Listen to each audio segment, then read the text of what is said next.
வாழ்க வளமுடன்.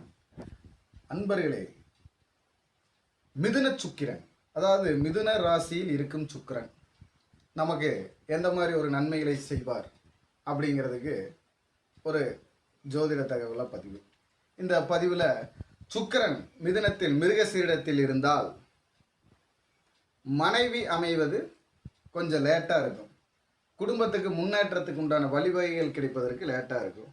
ஆனால் லேட்டானாலும் திறம்பட செயல்பட்டு செல்வத்தை நேடக்கூடிய சக்தி வரும். அதே மாதிரி திருவாதிரையில் இருந்தால் குடும்பம் வந்ததுக்கப்புறம், அதாவது மனைவி வந்ததுக்கப்புறம் வாழ்க்கையில் ஒவ்வொரு முடிவுகளிலும் முன்னேற்றம் வரக்கூடிய வாய்ப்பு வரும். அதே புனர்பூசத்தில் இருந்தால் குழந்தைகளால் ஒரு தவிப்பு வரும். திருமண வாழ்க்கை சீக்கிரமாக வரும். அதுக்கு ஒரு பிரச்சனை இருக்காது. குழந்தைகளால் ஒரு தவிப்பு வர்றதுக்கு வாய்ப்பு இருக்குது. திருமணமான பிறகு குடும்பத்தில் வரவுகள் வரக்கூடிய வாய்ப்பு இருக்கு. வணக்கம், வாழ்க வளமுடன்.